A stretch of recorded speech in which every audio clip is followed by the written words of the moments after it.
आज के इस वीडियो में हम उन्हीं 21 बातों के बारे में जानेंगे जो हमें श्री भगवद गीता से सीखने को मिलती है। इन 21 सीखों को मैं आपको एकदम आसान हिंदी शब्दों में आपको मैं समझाऊं, इसलिए अगले कुछ समय आपको मेरे एक एक शब्द को ध्यान से सुनना और समझना पड़ेगा। जो व्यक्ति श्री कृष्ण के अभिभावक हैं, उन्हें इन दिव्य उपदेशों को उपलब्ध कराया गया है। इस वीडियो को पूरा देखें, अन्यथा आपको अंत में पछतावा होगा। बढ़ते हैं इतिहास के उस सबसे बड़े ज्ञान के खजाने की तरफ, जो इस दुनिया की ही नहीं बल्कि इस सृष्टि के सबसे बड़े मोटिवेशनल स्पीकर श्री कृष्ण द्वारा दिया गया है, और जिसको बड़ी आसानी से समझकर और आसानी से फॉलो करके कोई भी इंसान वो सब पा सकता है जो चाहता है। चाहे खुशी पाना हो, चाहे सफलता पानी हो, या चाहे मैनेजमेंट सीखना हो, या चाहे अपनी जिंदगी बेहतर बनानी हो। श्री भगवद गीता से ज्यादा महान कोई और दूसरा पाठ नहीं हो सकता। आइए शुरू करते हैं। मैं कोशिश करूंगी कि आपको आसान से आसान शब्द में कैसे भी करके आपको इन 21 सीखों को अच्छी तरह से समझा पाऊं। सीख नंबर 1, इस दुनिया में कुछ भी अच्छा या बुरा बिना किसी कारण के नहीं होता। एक बार की बात है, एक गांव में एक गरीब औरत रहती थी। उसको जब बच्चा हुआ तो वो बिल्कुल स्वस्थ था, लेकिन एक बार किसी घटना की वजह से उस बच्चे के हाथ की एक उंगली कट गई। वो औरत बहुत दुखी हुई कि मेरे बच्चे के साथ ही ऐसा होना था, और वो हमेशा भगवान को इस बात के लिए कोसती थी कि पता नहीं भगवान को मेरे से क्या दुश्मनी थी जो मेरे ही बच्चे की उंगली काट ली। समय बीता, लेकिन उस गांव में एक दिन साधु के वेश में एक मायावी राक्षस आया। वो राक्षस अपनी शक्तियां बढ़ाने के लिए बहुत सारे बच्चों की बलि चढ़ा जाता।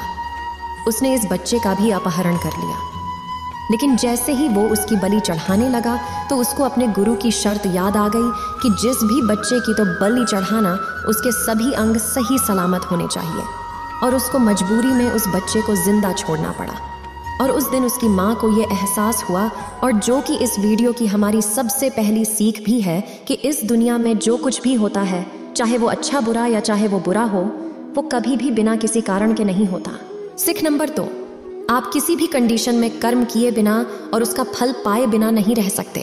ऐसा हो ही नहीं सकता कि इंसान का शरीर एक सेकंड के लिए भी बिना कर्म किए रह सके। ऐसा हो ही नहीं सकता कि सृष्टि का एक कण एक सेकंड के लिए भी बिना किसी कर्म के रह सके। कर्म करना हमारे जीवन का अभिन्न हिस्सा है। अगर हम सोते भी हैं ना, तो हमारा दिमाग भी होता है। हम सपने देखते हैं, श्वास लेते हैं। हमारे शरीर के हर अंग में करोड़ों सूक्ष्म कण अपना काम करने में लगे रहते हैं। हम कर्म करने से कभी नहीं बच सकते, और ऊपर से भगवान ये भी बोलते हैं कि हमें किसी कर्म में बंध करके नहीं रहना चाहिए। देखिए, हम ना तो किसी भी पल कोई काम किए बिना रह सकते हैं, और ना ही हमें कर्म में बंध करके रहना चाहिए। कहने का मतलब ये है कि हम जो भी करते हैं वो ये मानकर करें कि करने वाला मैं नहीं, बल्कि करने वाला वह ही ऊपर वाला भगवान। मैं तो केवल एक कारण मात्र हूँ। उसको करने के लिए इस काम को मैं नहीं कर रहे, बल्कि ये काम मेरे द्वारा हो रहा है, मेरे द्वारा कराया जाना।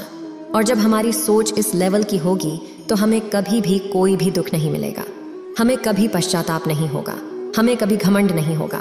सीख नंबर 3, दूसरों के गुलाम रहकर खुश रहने की बजाय आजाद होकर खुद के दुखों का सामना किया जाना चाहिए। भले ही आपकी जिंदगी में कितने ही कष्ट हो, लेकिन अगर आप आजाद हो ना, तो आप ही वास्तविक मनुष्य हो। श्री भागवत गीता में गुलामी को मौत से भी बुरा बताया गया। ईश्वर किस किस का गुलाम नहीं है? वो अपने दिमाग का, अपने विचारों का गुलाम। आज हम स्मार्टफोन के गुलाम हैं। कहीं काम कर रहे तो किसी गुलाम होकर काम कर रहे हैं। दूसरों का साथ लेना और दूसरों का गुलाम बनना, इसके बीच में एक हल्की सी लाइन, और इस लाइन के उधर आप चले गए तो समझो आप गुलाम बन गए किसी के। और वो लाइन है सेल्फ रिस्पेक्ट। जब तक इंसान अपनी सेल्फ रिस्पेक्ट बना करके कोई काम करता है, तब तक वो आजाद रहता है। लेकिन जब वो किसी के सामने इतना गिर जाता है कि उसकी सेल्फ रिस्पेक्ट खत्म होने लगती, तो उसकी लाइफ समस्याओं से घिर जाती है और वो गुलाम बन जाता। इसलिए दूसरों के गुलाम रहकर खुश होने से अच्छा है कि आजाद होकर खुद की समस्याओं का सामना किया जाए। सीख नंबर 4, वासना, गुस्सा और लालच, ये तीनों नरक के दरवाजे हैं। डिजायर्स, बिना किसी मकसद के रोहन जिंदगी जीने के तत्वों, और मकसद पूरा करने के लिए हमारे मन में डिजायर होना बहुत जरूरी है। लेकिन जब वो मकसद केवल और केवल खुद तक ही सीमित होकर रह जाए, और आपको इस बात से कोई फर्क ना पड़े कि आपकी डिजायर की वजह से सामने वाले का कितना नुकसान हो रहा, तो फिर वो डिजाइनर बहुत दुख देने वाली बन जाती है, क्योंकि कभी ना कभी उसके गलत नतीजों का मुकाबला आपको करना पड़ेगा। गुस्सा, गुस्से के बारे में, क्या वो गुस्सा हमारे कमज़ोर होने का सबसे बड़ा सबूत है? जो इंसान बहुत ज़्यादा गुस्सा करता है ना, वो बहुत ज़्यादा कमज़ोर होता है।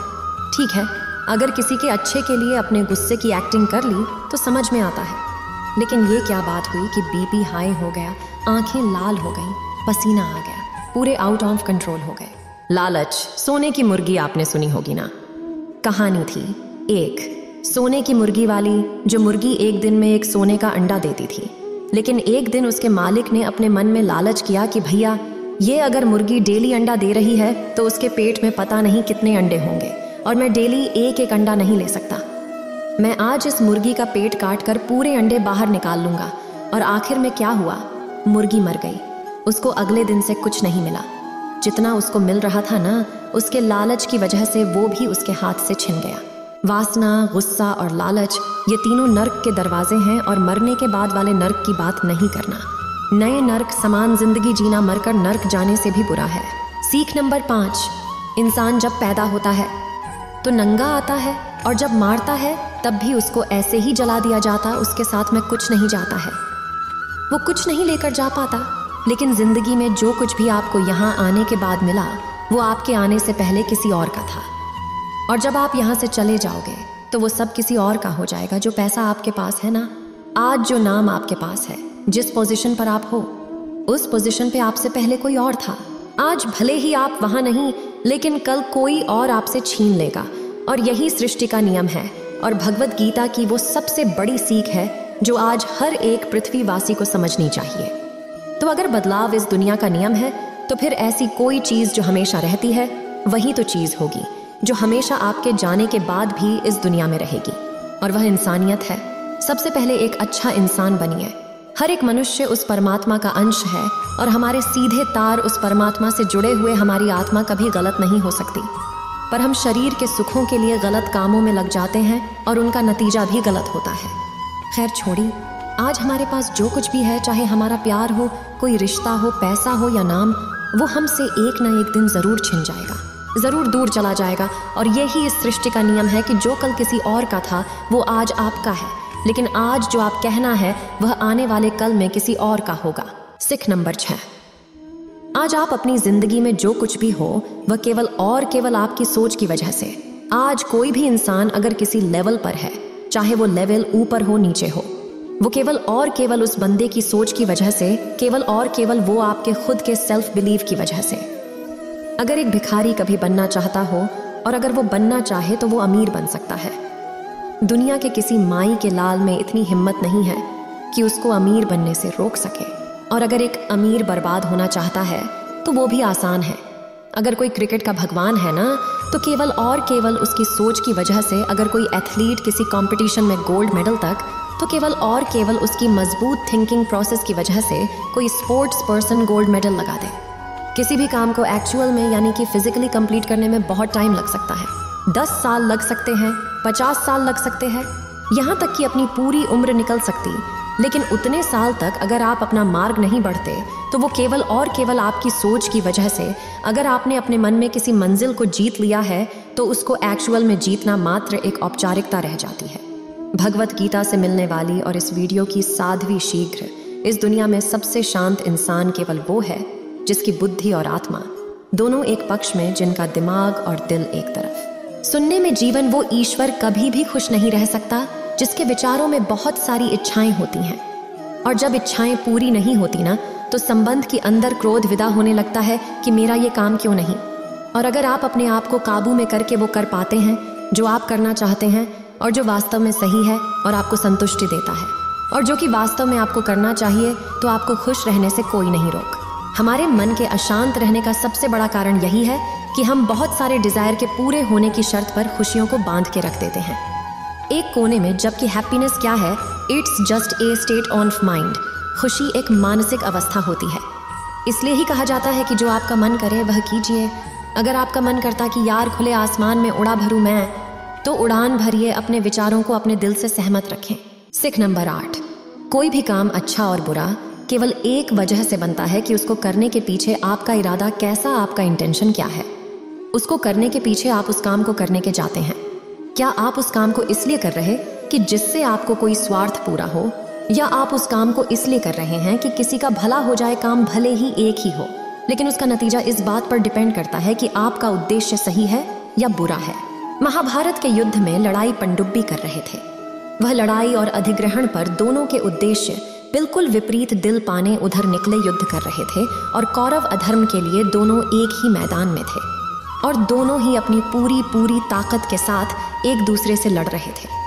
काम एक होने के बाद भी, मेहनत एक होने के बाद भी कौरव हार गए और पांडव जीत गए।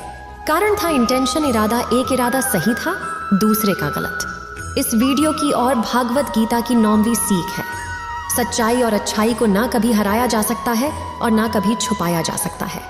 इसलिए सच कहने से और अच्छे काम करने से कभी मत डरे। इस विषय के बारे में भगवान बुद्ध भी कहते हैं कि सच्चाई और सूरज को ज्यादा देर तक छिपाया नहीं जा सकता। सच्चाई और चंद्रमा को ज्यादा देर तक छिपाया नहीं जा सकता। एक वक्त आने पर उनको दुनिया के सामने आना ही होता है। आप उनको सामने आने से रोक नहीं सकते। इसलिए अगर आज आप कोई ऐसा काम कर रहे हो जो गलत है, जिसमें झूठ, तो आप उस काम को आज ही छोड़ देना, क्योंकि किसी न किसी दिन आपकी सच्चाई इस दुनिया के सामने जरूर आएगी। हम आजकल अपनी लाइफ में खूब सारे झूठ डेली बोलते हैं। कई बार किसी के आरोप से बचने के लिए झूठ बोलते हैं, तो कई बार अपना फायदा देखने के लिए झूठ बोलना पड़ता है। श्री भगवत गीता में यह भी कहा गया कि अगर आप कोई ऐसा सच बोलते हैं जिससे किसी मासूम के साथ अन्याय होता, तो ऐसा सत्य अच्छा नहीं होता। और अगर आप ऐसा अशुद्ध बोलते हो जिससे किसी का भला होता है पर किसी का नुकसान नहीं होता, तो ऐसा असत्य भी बुरा नहीं होता। किसी का बुरा नहीं होना चाहिए, किसी के साथ अन्याय नहीं होना चाहिए। सत्य असत्य और असत्य सत्य को समझना बहुत बारीकी का काम है। इसलिए अपने विवेक से 2 बार सोच करके उसके बाद ही निर्णय लें कि आपको क्या बोलना चाहिए, आपको क्या करना चाहिए। सीख नंबर 10, अगर आप जिंदगी में कुछ पाना चाहते हैं तो आपको उसके लिए संघर्ष करना पड़ेगा। और अगर आप संघर्ष नहीं करना चाहते तो आपको इस बात का दुख नहीं होना चाहिए कि आपको वो सब हासिल नहीं हुआ जो आप हासिल करना चाहते थे। अगर आपको अपने कर्मों का अच्छा नतीजा चाहिए या आपके लिए अपनी जिंदगी में कुछ हासिल करना बहुत जरूरी है, तो फिर आप ये मत देखिए कि मेहनत करने का सही समय कौन सा है। आप ये मत देखिए कि आपको भूख लग रही, प्यास लग रही थी। अब ये मत देखिए कि आपको नींद आ रही है या गर्मी लग रही, सर्दी लग रही। अगर आप जिंदगी में कुछ पाना चाहते हैं या आपकी जिंदगी में किसी लक्ष्य के बहुत खास मायने हैं, तो फिर आपको संघर्ष करना ही पड़ेगा। और अगर आप संघर्ष नहीं करना चाहते तो फिर आपको जितना कम मिले या नहीं मिले, या आपका बुरा हो, आपके साथ गलत हो, आपके साथ भेदभाव हो, अन्याय हो, आपके अंदर होनी जितनी हिम्मत की आप उन दुखों को सहन कर सको, क्योंकि ये आपकी लाइफ थी, आपका ड्रीम था और आपकी मेहनत, जिसको मेहनत करनी थी। वो मेहनत करके सुखों को भोग रहे और जिसको पूरे सपने देखते, वो आज भी वैसा ही है जैसा वो तब था जब उसने वो सपना देखना शुरू किया था। आपको संघर्ष करना पड़ेगा अपने सपनों के लिए। सीख नंबर 11, आपको काम करने के लिए छूट है, लेकिन आप कभी भी अपने आप को उस काम में होने वाली आपकी जीत या हार में खुद को बांध करके नहीं रहना। ये एकमात्र ऐसी चीज है जो अगर इंसान समझ ले तो उसके 100% दुख समाप्त हो सकते और वो बिना डिस्टर्ब हुए मेहनत कर सकता है और ऐसी कोई मंजिल नहीं बचेगी इस दुनिया में जिसको वो फिर हासिल कर सके। और सबसे शानदार बात ये होगी कि बहुत कुछ अचीव करने के बाद भी आपको कभी घमंड नहीं होगा। आपका कभी भी किसी काम को करने का उद्देश्य नहीं होना चाहिए कि अगर मैं ये काम कर दूंगा तो मुझे ये फल मिलेगा। अक्सर ये होता है कि हम मेहनत तो करते हैं, लेकिन उस मेहनत से ज़्यादा हमारे मन में डिज़ायर होती है और हम हर वक्त ये सोचते रहते हैं कि और मैं इतनी मेहनत कर रहा हूँ तो मेरे को सक्सेस क्यों नहीं मिलेगी।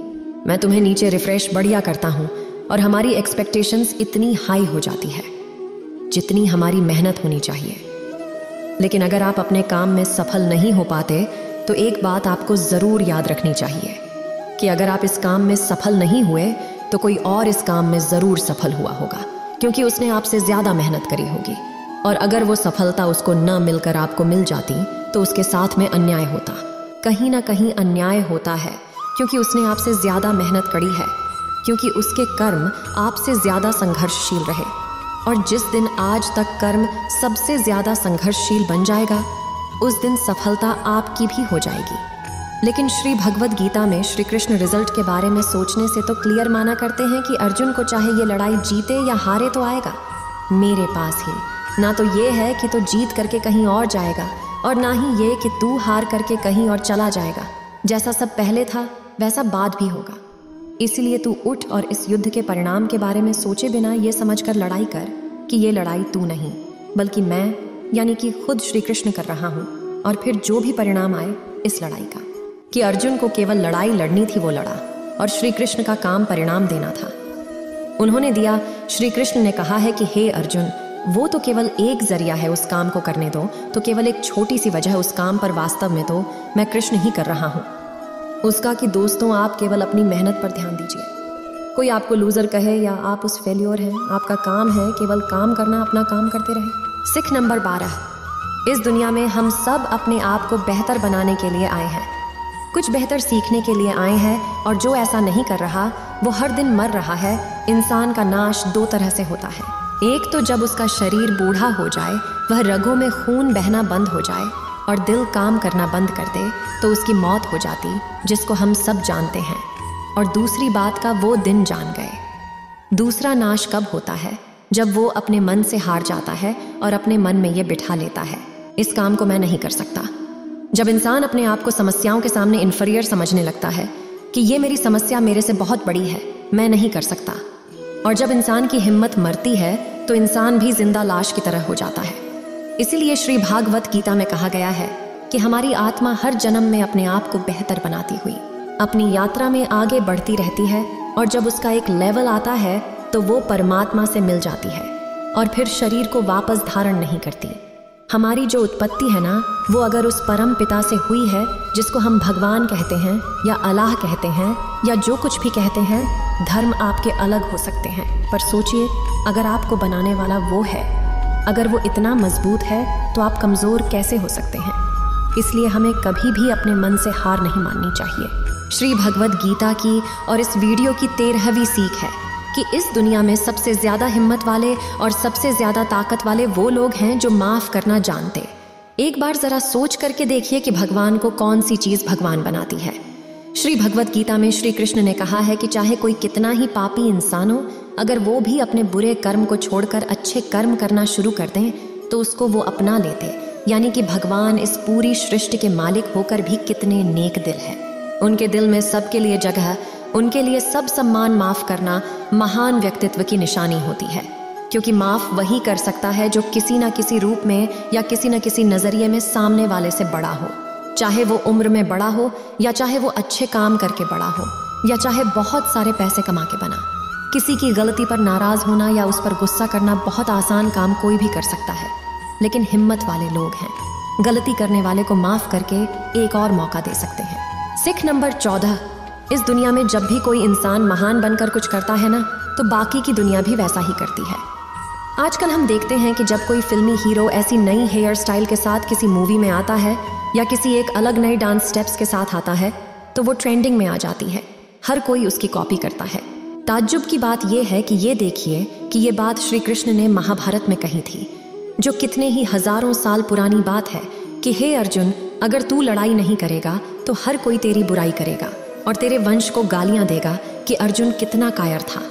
लेकिन अगर तुम अपना युद्ध करके जीत जाए तो इससे आगे आने वाली जो दुनिया होगी ना, उसने तू एक मिसाल बनेगा, और वो मिसाल ये होगा कि धर्म की अधर्म पर जीत हो ही जाती है, और अर्जुन जो तो करेगा उसकी बहुत पढ़ाई होगी और तेरी आने वाली पीढ़ी अभिनव फिर देरी नहीं करेगी। भगवान श्री कृष्ण के इस वाक्य में एक और गहरा अर्थ छिपा हुआ कि अगर आप आज अपनी जिंदगी में किसी ऐसे लेवल पे हो जिस लेवल में जाना एक सामान्य इंसान के लिए आसान बात नहीं होती, तो आपको अपनी हाई पोजीशन से इस दुनिया में ऐसे मिसाल सेट करने चाहिए जिनसे सब लोगों की भलाई और सबको सही रास्ता दिखा। सीट नंबर 15, आपकी जिंदगी केवल तब बदलती है जब आप अपने सोचने का तरीका बदल है। जब आप एक अलग तरीके से सोचते हैं, जब आप एक अलग तरीके से सोचते हैं, उन सब चीज़ों को देखते हैं जो आज आपके पास में है। केवल आपका खुद को अलग देखने और अलग सोचने का तरीका ही आपको इस दुनिया में सबसे अलग बना सकता है।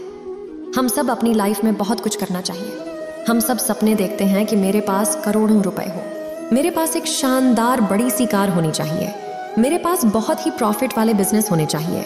ऐसा सोचना बहुत अच्छी बात है। सोचिए, हर किसी को हक है सोचने का। अगर आप एक अच्छी कल्पना कर सकते हैं तो यह एक बहुत बड़ा सबूत है।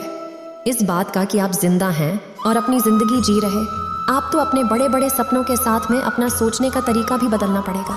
अगर आपको वो सब हासिल करना है जिनको आज तक आप हासिल नहीं कर पाए, तो आपको ऐसा कुछ करना पड़ेगा जो आज तक आप नहीं कर पाए, और आप वही सोचते रहेंगे और वही करते रहेंगे जैसा आप आज तक करते आए हैं, तो आपको इस बार भी वही मिलेगा जैसा आपको आज तक मिलता है। शब्दों में मत फंसिए, भावना समझे।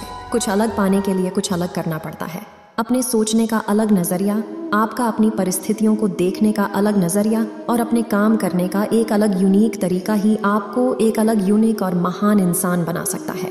भागवत गीता की 16वीं सीख है कि हमें लगता है कि मन को गुलाम बनाना मुश्किल है, लेकिन भगवान श्री कृष्ण कहते हैं कि इस दुनिया में ऐसा कुछ भी असंभव नहीं है और हम अपने दिमाग को, अपने विचारों को और अपने आप को खुद के वश में कर सकते हैं, बशर्ते अगर हम ऐसा करना चाहें तो। और अगर इसका अभ्यास करें तो जब श्री कृष्ण अर्जुन को कहते हैं कि हे अर्जुन, तुझे अपने मन को काबू में रखकर अभी केवल अपने युद्ध पर ध्यान ही नहीं दो। अर्जुन फिर सवाल करते हैं कि हे कृष्ण, आपने कह तो दिया कि ये मन हर बीमारी की और हर दुख की जड़ है, पर ऐसा तो हो ही नहीं सकता कि इंसान अपने मन को पूरी तरह से अपने काबू में कर ले। तो फिर ऐसा कौन सा तरीका है जिससे मैं इस मन को काबू में कर सकूं? और भगवान कृष्ण जवाब में कहते हैं कि दुनिया में ऐसा कोई काम नहीं है जिसको इंसान नहीं कर सकता। असंभव कुछ भी नहीं होता। प्रयास से हर काम को सफल बनाया जा सकता है। अगर कोई किसी पहाड़ को फतेह करना चाहता और अगर वो ऐसा एक बार नहीं कर पाता, तो उसको अपनी कोशिश जारी रखनी चाहिए। अगर आप फेल हो रहे किसी काम करने में और अगर आपको उसके पास होना है, तो आपको अपने फेल होने की दर बढ़ानी पड़ेगी। किसी महान इंसान ने कहा कि आपको केवल इस बात से मतलब, अगर मुझे इस पहाड़ पर चढ़ना है ना, तो मुझे बस पढ़ना है। आपको इस बात से मतलब नहीं रखना कि आपको 100 बार प्रैक्टिस करनी पड़े, 1000 बार चांस आपको लेना पड़े, आपको चढ़ना है, मतलब चढ़ना है। और जब आप प्रैक्टिस करेंगे तो ये मन का जो विचारों वाला पहाड़ है ना, उसको भी आप अपने घुटनों तले ला देंगे। श्री कृष्ण कहते हैं कि अभ्यास से सब संभव है, अब चाहे वो कोई काम हो या फिर मन को काबू में करना। सीख नंबर 17, इस दुनिया में हर वो चीज़ जिसकी शुरुआत होती है उसका कभी ना कभी अंत ज़रूर होता है, और जब किसी भी चीज़ का अंत होता है तो ठीक वहीं पर एक नई शुरुआत भी होगी। और ये चक्र ऐसे ही कई अनंत सदियों तक चलता रहा और ऐसे ही चलता आया है और आगे भी ऐसे ही चलता रहेगा। जब तक यह कायनात रहेगी तब तक ये चक्र ऐसा ही चलता रहेगा। चक्र होती ही ऐसी चीज़ें जो कभी ख़त्म नहीं हुई। आज बहुत खुश हो, कल आप थोड़ा ठीक रहे, उसके बाद थोड़ा दुख आपको मिलना शुरू हो जाए और 3 दिन के बाद मैं पूरी तरह से दुखी हो जाऊं। फिर कहीं से थोड़ी सी उम्मीद की किरण आई आपके पास में और आपको बेहतर महसूस होने लगे और आपको ये लगने लगे कि आपका अच्छा वक्त आ रहा है और आपको सुख मिल रहा है। एक समय आने पर आपको वो प्लेजर भी पिक पर होगा, लेकिन दोस्त वहां पर भी अब कुछ पल के लिए रुकेंगे। पहाड़ की चोटी पर जाने के बाद मैं वहां से केवल नीचे आने का रास्ता बचता है और आपके सुख कम होने लगेंगे। फिर आप नीचे आएंगे, फिर आप ऊपर चढ़े। हर वो चीज़ जिसकी शुरुआत होती है उसका अंत होना निश्चित है, चाहे वह हमारा शरीर ही क्यों ना हो। और हर वो चीज़ जिसका अंत होता है उसकी कभी ना कभी शुरुआत ज़रूर होती है, चाहे उसको उम्मीद ही क्यों ना कहते हो। जो दुख के लम्हे या जो सुख के लम्हे अब आप आज जी रहे, वो मैथमेटिक्स के कांस्टेंट नहीं है, बल्कि वेरिएबल उनका कैरेक्टर है। वैरी करना, बदलना, और वो अपना गुण नहीं छोड़ते। इसलिए सुख और दुख की फीलिंग वाले चक्कर में मत फंसना और हमेशा शांत रहने की कोशिश कीजिए, चाहे कितना ही सुख हो या कितना ही दुख। इस वीडियो की और भगवद गीता की 18वीं सीख है कि हमारे शरीर से बड़ी हमारी इंद्रियां होती हैं, हमारी इंद्रियों से बड़े हमारे विचार होते, हमारे विचारों से बड़ी हमारी बुद्धिमानी होती है। और जो बुद्धिमानों से भी ऊपर हो, जो हमारी बुद्धि से भी ऊपर हो, उसको कहते हैं आत्मा। यह सीख थोड़ी स्पिरिचुअल लगती है, लेकिन मैं आपको इस तरीके से समझने कोशिश करूंगा कि आपको यह समझ में आए और आपकी आज की लाइफ पर आप इसको अप्लाई कर सको। श्री कृष्ण भगवत गीता में कहते हैं कि हमारा शरीर तो सबसे नीचे है। जो केवल अपने शरीर के बारे में और उसके प्लेजर के बारे में सोचता है ना, उसका लेवल सबसे नीचे रहता है। उससे ऊपर उठकर कोई इंसान अपने विचारों में जीता है तो वहाँ से चांसेस होते हैं कि वो कुछ ऐसा भी सोचे जिससे उसकी ज़िंदगी पूरी तरह से बदल जाए, वह कुछ बड़ा काम जाए। और जो विचारों से भी ऊपर उठकर इंटेलिजेंस वाले लेवल में आते हैं, तो अपनी डिलीवरी से अपने फोटोज़, अपनी डिज़ायर्स और अपनी बॉडी, इन तीनों को कंट्रोल करें। और जो स्पिरिचुअल लेवल वाला तन, जैसा कि श्री कृष्ण बोलते हैं कि कर्म तो कर लीजिए, लेकिन ये सोच करके मत कीजिए कि मैं करना भी सोचेगी भगवान कर दो। अगर आप ऐसा सोचो कि इस लेवल वेदर ओनफ सोचो, स्वाद इंटेलिजेंस के लेवल से भी ऊपर चले जाते हो।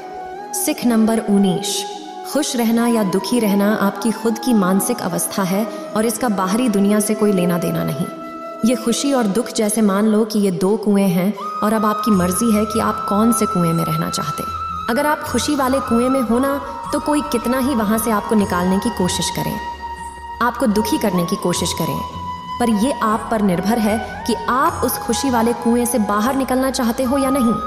अगर आप दुख वाले कुएं में नीची गर्दन करके मान के बैठे हो कि आपको तो दुखी ही रहना, तो इस दुनिया का सबसे बड़ा मोटिवेटर भी आपको हैप्पीनेस नहीं दे सकता। खुश रहना या दुखी रहना दोनों आपकी की कोशिश है।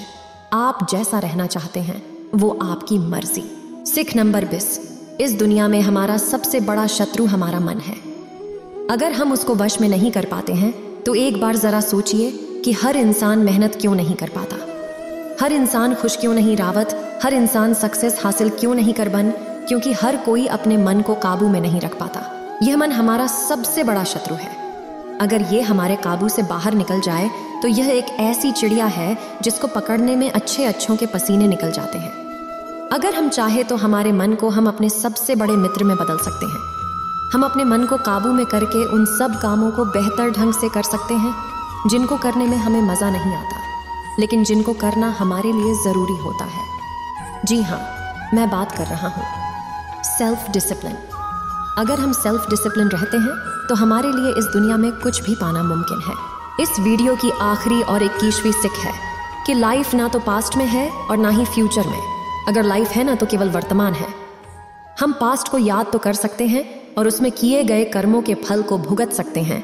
इवन आज की डेट में भी जो काम हम कर रहे, कभी फलस्वरूप हमारे भविष्य में हमारे सामने वो खड़े होंगे। इसलिए हमारा उद्देश्य होना चाहिए कि हम आज अपने वर्तमान में अपने काम में मन लगाएं, क्योंकि जो भी काम आज हम करते हैं वह एक बीज की तरह होता है और ये जो कर्म का बीज है वो पनपता ज़रूर है। अब डिपेंड करता है कि वो बीज कैसा है।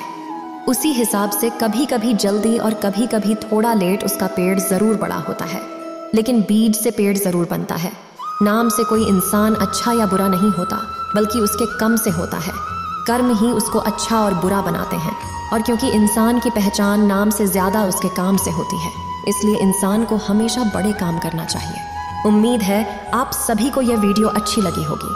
अगर आप कृष्ण के सच्चे भक्त हैं तो चैनल को सब्सक्राइब और वीडियो को लाइक करके कमेंट में जय श्री कृष्णा लिख दीजिए।